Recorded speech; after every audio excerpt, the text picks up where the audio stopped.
today we're going to be going over the concepts of the repo rate, the reverse repo rate, CRR, and how they are important monetary tools in controlling inflation at times, and also that is very closely correlated to the amount of supply of money that there is floating around within the system.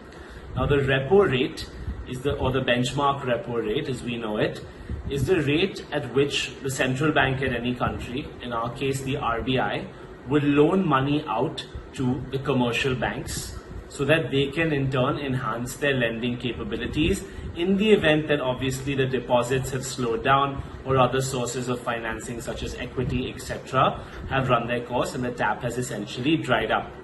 So an example would be in an inflationary atmosphere where there's inflation, the RBI will go ahead and raise the repo rate. So by making it essentially more expensive for banks to avail these funds from the RBI, and in turn that would reduce the supply of credit available in the market as banks would be able to lend out less as they themselves are drawing down less from RBI as it's less profitable for them now, and that in turn will have a deflationary effect, or in a sense put a stop to inflation as the credit supply to the market will have slowed down.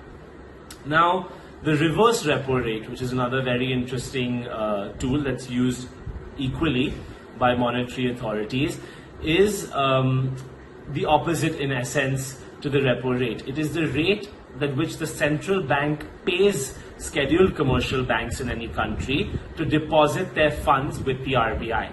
So, or with that respective central bank, excuse me. So, for example, in India, we've had a situation recently where the banks have been sitting on excess liquidity and all that liquidity has been parked with the RBI in reverse repo. Now, the RBI has been bringing this reverse repo rate down considerably over the last two Monetary Policy Committee meets in an attempt to disincentivize banks, or rather to make it less appealing for them to deposit this money by bringing the subsequent interest rates down.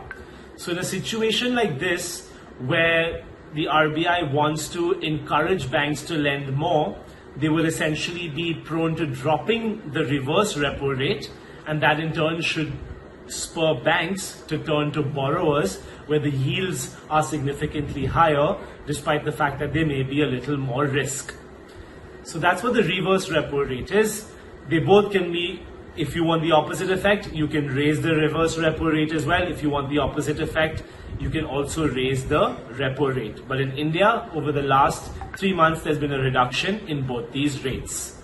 Now, apart from this, the CRR ratio, or the cash reserve ratio, is another important one. It's the percentage of a total deposits in any bank that needs to be deposited with the RBI. Now, that percentage has also been brought down so that banks can have that money as a source of capital available to lend out to hungry borrowers. Currently, when the CRR amount sits with RBI or in a bank vault, it accrues no interest and serves purely as security. So reducing the CRR percentage gives banks more capital to loan out.